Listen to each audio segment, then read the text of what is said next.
Jésus lui dit, je suis la résurrection. Jean 11, 25. Ces paroles furent prononcées avant la résurrection de Lazare, et Christ ne parlait pas uniquement du pouvoir qu'il avait d'amener un homme mort à la vie.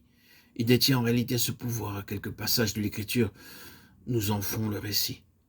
Cependant, l'accent dans ce passage n'est pas mis sur ce qu'il fait, mais sur ce qu'il est. Je suis la résurrection. Qu'est-ce que la résurrection? La résurrection, c'est quelque chose qui est passé à travers la mort et en est sorti vivant. La résurrection présuppose la mort. Il ne peut y avoir de résurrection là où il n'y a pas eu de mort.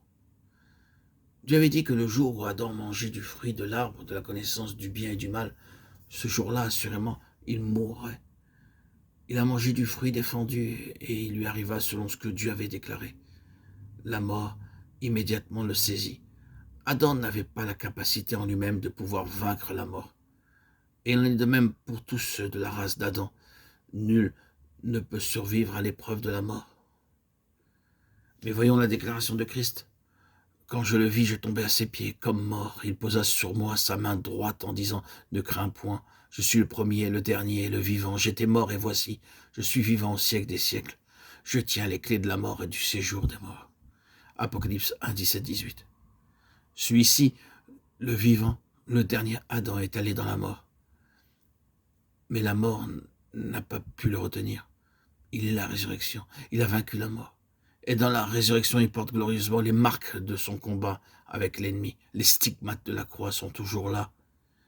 Hélas, ceux qui l'ont suivi portent rarement les marques de la mort. C'est pourquoi la vie de résurrection se manifeste si peu. La résurrection est étroitement liée à la croix. Je suis le pain de vie, Jean 6, 48. Que signifie cette déclaration? Qu'est-ce que le pain? Le pain, c'est ce qui satisfait la faim. Lorsque je suis affamé, je manque d'énergie pour travailler. Mais lorsque j'ai mangé, je suis fortifié, je peux accomplir ma tâche.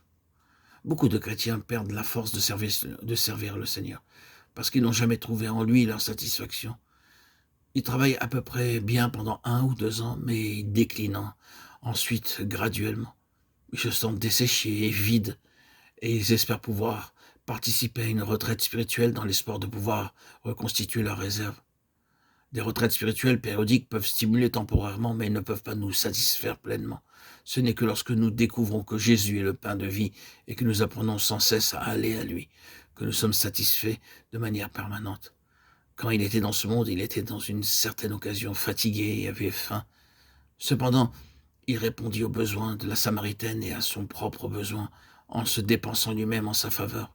Lorsque ses disciples lui ont proposé de la nourriture, à leur grande surprise, il l'a refusé en leur déclarant « J'ai à manger une nourriture que vous ne connaissez pas. Ma nourriture est de faire la volonté de celui qui m'a envoyé et d'accomplir son œuvre. » Jean 4, 32, 34.